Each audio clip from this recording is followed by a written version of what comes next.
The Lord be with you. And with your spirit. A reading from the Holy Gospel according to Mark. Glory to you. Jesus went to his hometown, and his disciples accompanied him. And with the coming of the Sabbath, he began teaching in the synagogue. And most of them were astonished when they heard him. They said, "Where did the man get all this? What is this wisdom that has been granted him, and these miracles that are worked through him? This is a carpenter, surely, the son of Mary, the brother of James and Joseph, and Jude and Simon. His sisters too, are they not here with us?" And they would not accept him. And Jesus said to them, "A prophet is only despised in his own country and among his own relations and in his own house." And he could work no miracles there, though he cured a few sick people by laying his hands on them. He was amazed at their lack of faith. The Gospel of the Lord. Praise to you, Lord Jesus Christ. Well, we have a real interesting reading. It's shorter, but it's a mighty little fella, packed with all kind of punches, ready to deliver. I want to get the distraction out of the way, because it's not the core of our text. The distraction is Jesus had brothers and sisters. I thought Mary was a virgin. I thought we believe in the perpetual virginity of Mary. How are we talking about these brothers and sisters of Jesus? Well, in Greek, the word adelphos for brothers is the same word that they use for cousins, because they only had one word for all the children that grew up within the kin. And you'd see at the end, Jesus would say that, and talk about not being able to work any miracles, and a prophet is despised in his own country and among his own relations or kin. So the same word for brothers is the same word for kin. And if you really don't believe me yet, go down to Mark chapter 15 when you have the crucifixion scene at the foot of the cross of Jesus, and you see Mary, the mother of Jude, of James the younger, and one of the other relations there. And go to Matthew chapter 27 verse 61, and you'll see there the other Mary, and 28 verse 1, the other Mary. And Matthew would never call Mary, the mother of Jesus, the other Mary. And then go to John at the foot of the cross, where you'll see, and there at the foot of the cross stood Mary, the mother of Jesus, and her sister Mary, and that would be a relation, not a blood sister, Mary, and going on and on. So we have this other Mary who has these children, and these children are relations or cousins with Jesus, and that culture made no distinction between blood or siblings and cousins or first cousins or very close relations. And so let's get that out of the way. Now that we have that out of the way, let's get to the heart of what this text is actually speaking to us. That Jesus goes home, and homeboy rejected. That's what it is. He goes home and the homeboy is rejected. Why is he rejected? Well, they know him. They know him. And this is so human. This is so absolutely human. You know, I have a good friend, and one of his best memories of me is somewhere when I was in Form 4, Form 5, he happened to come across my notebook, which I left in a classroom inadvertently, and he opened the book to find out whose book it was. And when he started to read, he found so many spelling mistakes, like iron and zinc, and simple stupid words spelled so badly that he just couldn't. When he handed me back the book, he asked, "What is this spelling thing?" And when he heard I was going to study, he said, "Well, how are you going to study? We know you, eh? We know you can't spell." And when I became a priest, but you know, how this thing went on, and on and on and on.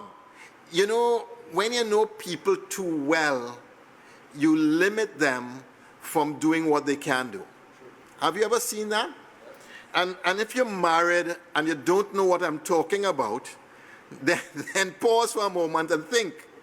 Because who limits you the most from becoming all you can become? Who limits you the most? Usually those who know you the most. If you have kids, you know exactly what I'm talking about.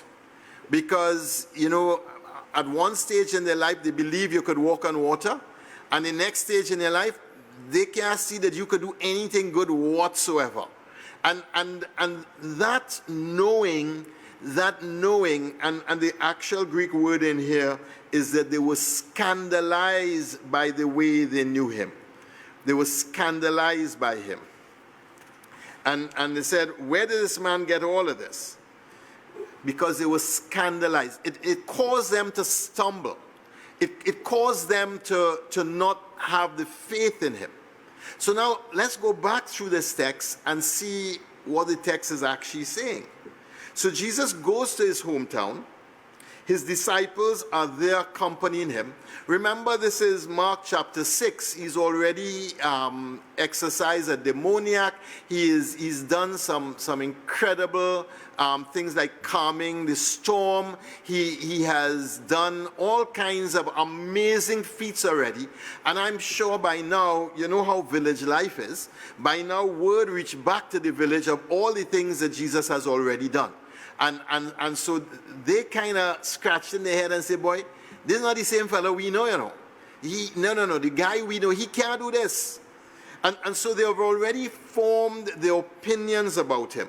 Although the stories of what has happened have circulated back to them. So he goes home, he begins preaching in the Sabbath. Now we have this text both in Luke and in Matthew. In Luke, they actually take him up to the brow of the hill to throw him over. In Matthew, they reject him and he could do nothing also.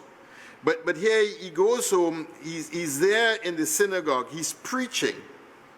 And most of them, and it says, and most of them were astonished when they heard him. Not all, but most of them were astonished when they heard him. So let's start there. That his preaching makes a deep impression on most of them. To be astonished is your first phase of, well, what is this about? This is not ordinary. This is something a little more than ordinary. So most of them were astonished. And then they said, where did this man get all this? Where did this man get all this? Have you ever seen somebody you know really, really well? And then you see them in a new light because you see them in their game when you didn't realize how much they had grown. And you kind of get bewildered or befuddled and say, well, where he come from? How did she get to this? It happens so often with parents and teenage children who, when they kind of come onto their own, and the parents still see them as if they're 5 and 6 years old. Parents never see you grow up, you know that. And then all of a sudden, the parent sees you doing something that they didn't know you were so proficient in, and they are astonished because they can't believe that you've grown up and they didn't see when you did actually grow up. And it's something like that that's happening here. It's a very human experience that we have here. I would tell you as a priest and as someone who preaches, there are many Sundays when I would do several masses in different places. And one of the things that's always amazing to me is that where I go, when people have a great expectation that something would happen with the word, something happens with the word.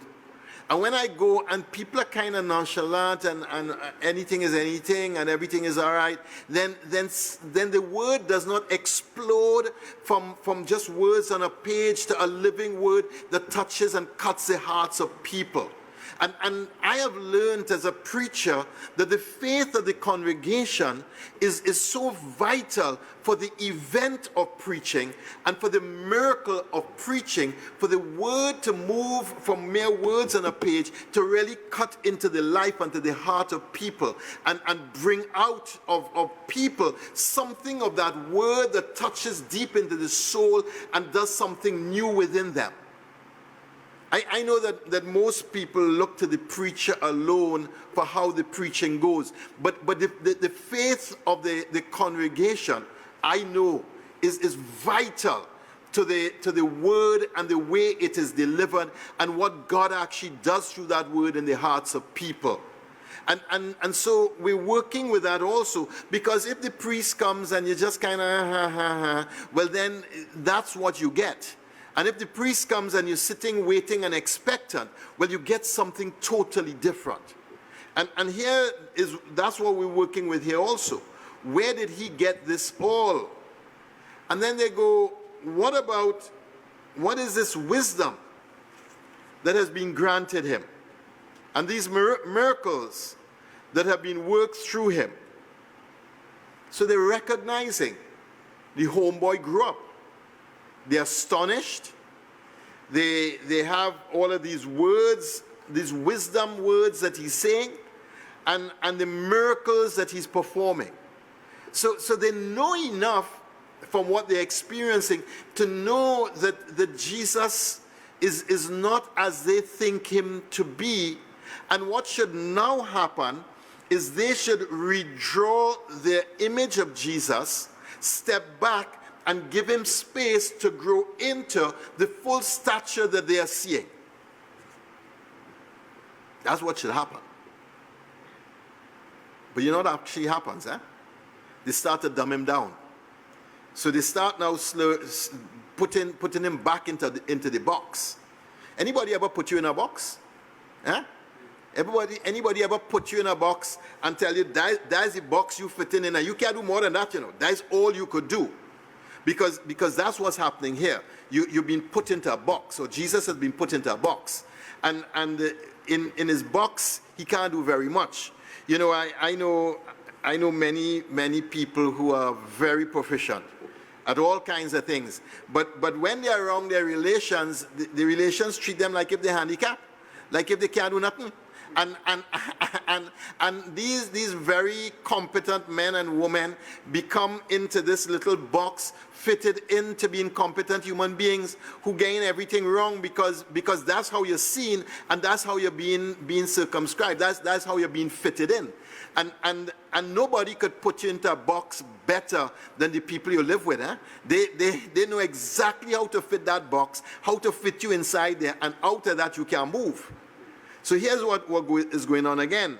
It says, this is a carpenter, surely. Now, you know, the carpenter is not expected to have wisdom. The carpenter is not expected to do miraculous works. And the carpenter is certainly not expected to be the manifestation of God. And that's part of what we're dealing with. That the box they put Jesus in as a carpenter, he was skilled to work with his hands. He could, if we want a chair, a table, if we want something fixed in the house, you know, he could do any of those things for us, and we will trust him to do that. But as a representative of God, we not trusting him there. And Jesus knows, don't go there, because that's not where we are allowing you to go, because we have our box and we fit in you inside of that. Now, isn't this a dynamic in the family? Isn't this a constant dynamic in the family? Both between husband and wife and between parents and children. That we put these boxes, and rather than creating spaces for people to grow and become the best version of themselves, we so often put boxes and fit people in, and then when they mess up and they show us that they really fit into the box, we see, you see what I tell you?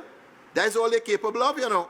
And then we get the proof of it ourselves. Well, no. the way we actually supposed to work is create spaces for people to grow and to emerge, to amaze us, and to bring forth their wisdom, so that we can be amazed by their growth and their wisdom, and then everyone in the household will be achieving their best potential, and then the household will be rocking with grace and with growth and with God's amazing presence inside of the family. And what we have here is Jesus in his own family. Now you have to remember that some chapters back in Mark, the very same people came to grab him because they thought he was a little bit out of his mind, because he was going from one thing to the next, to the next, to the next, and they could not hear or see that what he was impassioned by God's mysteries and by the call, his vocation that he was answering. They could not see that. All they could see is that this guy has to gone mad. And I'm sure the townspeople would have heard that the relatives went to grab him because they thought he went mad. And so this is also informing our passage here today. How do our families free us to become the best version of ourselves? Or how do our families, you know what I mean? Put us inside a box, fit us inside of there, and from there you can't emerge, you can't breathe, you can't think, you can't do nothing. But let's go forward with our text. The next line is a stinger. This is the carpenter, surely, the son of Mary. Now, in the ancient world, you never refer to anybody, and certainly not an adult man, by his mother. That just don't happen. If you're doing that, it's because you're saying, well, you know, we really ain't sure who your father is, but we know the mother is Mary. Yeah, we know she gave birth to him. We saw her pregnant, and we saw her pregnant, so we know that she gave birth to him. But you know, we ain't so sure who the father is, because the whole story of Joseph wanting to divorce her informally, and you know what I mean.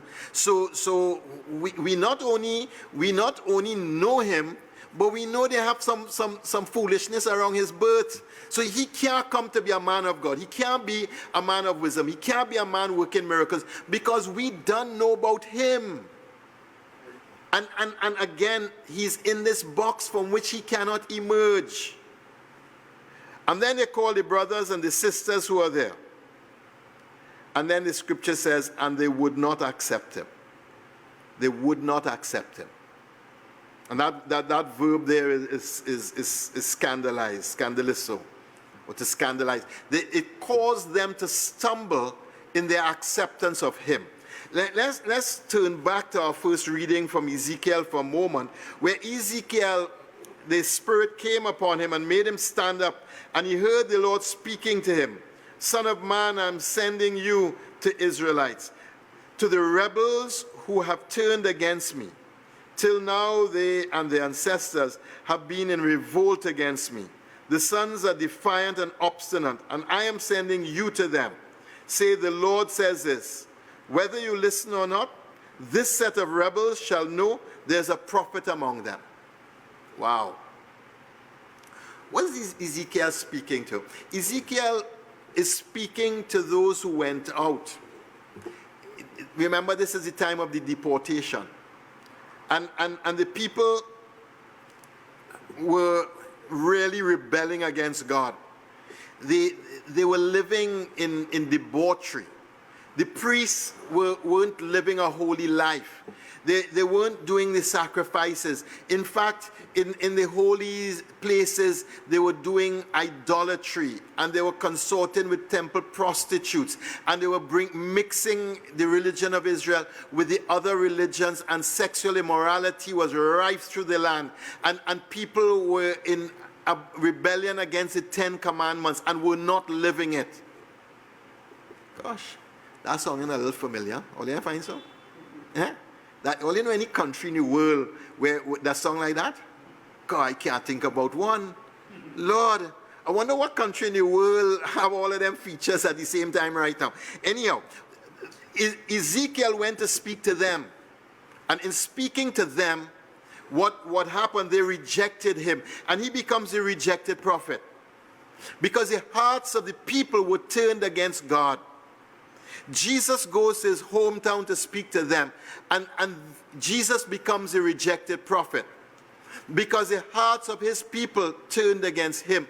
And this passage is the forerunner for what the whole of Israel will do to Jesus when they reject him and crucify him and put him on a cross. And in that sense, the whole passage is a prophetic passage to tell us what the fate of Jesus is going to be at the end. Because just as his hometown rejected him, all the people in Israel, or most of the people in Israel, are going to reject him. He's going to be crucified, and he'll come to the worst of all fates. But what does Jesus say to this? A prophet is only despised in his own country, and among his own relations, and in his own house. And he could work no miracles there. You know,